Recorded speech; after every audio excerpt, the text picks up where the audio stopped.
अस्सलाम वालेकुम प्यारे दोस्तों। पेशे खिदमत है किस्सा सोया हुआ नसीबा। किसी गांव में एक जमींदार रहा करता था। उसके दो बेटे थे। जब उसका आखिरी वक्त आया तो उसने अपने दोनों बेटों को पास बुलाया और अपनी तमाम जमीन दोनों बेटों में बराबर तकसीम कर दी।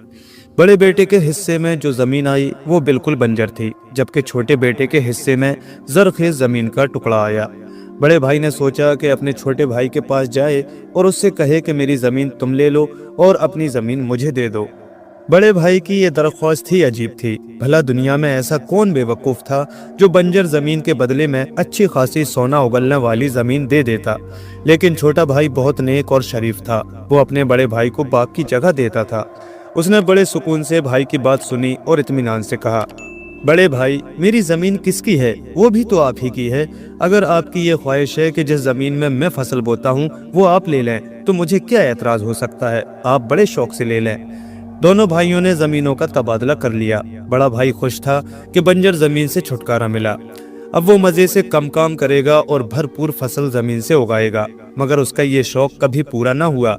बंजर ज़मीन पर छोटे भाई की मेहनत फल लाने लगी और छोटे भाई की वो ज़मीन जो बड़े भाई ने हासिल की थी उसमें कम पैदावारी होने लगी। ये सूरत बड़े भाई के लिए नाकाबिले बर्दाश्त थी। उसने ख्याल किया कि ज़रूर छोटे भाई को कोई ऐसा मंत्र मालूम है जिसके ज़रिए वो बंजर ज़मीन को भी काश्त के काबिल बना सकता है। यकायक एक अनोखी तदबीर उसके जहन में आई। उसने सोचा, आधी रात के बाद छोटे भाई के खेत में जाऊं और वहां से थोड़ा सा अनाज लाकर अपनी फसल के ऊपर बिखेर दूं। शायद उसी की बरकत से मेरी ज़मीन भी अनाज उगाने लगे। वो बड़ी बेचैनी से सूरज के डूबने का इंतजार करने लगा। जब अंधेरा गहरा हो गया तो उसने अपने गधे को हाँका, एक खाली बोरी उसकी पीठ पर रखी और छोटे भाई के खेतों की तरफ चल पड़ा। वहां जाते ही उसने गधे की पीठ से खाली बोरी उतारी और दरांती हाथ में लेकर फसल काटने के इरादे से आगे बढ़ा। लेकिन उसी वक्त एक अजीब बात हुई। एक शख्स लपक कर उसके सामने आ गया और डपट कर बोला, कौन हो तुम और यहाँ क्या कर रहे हो?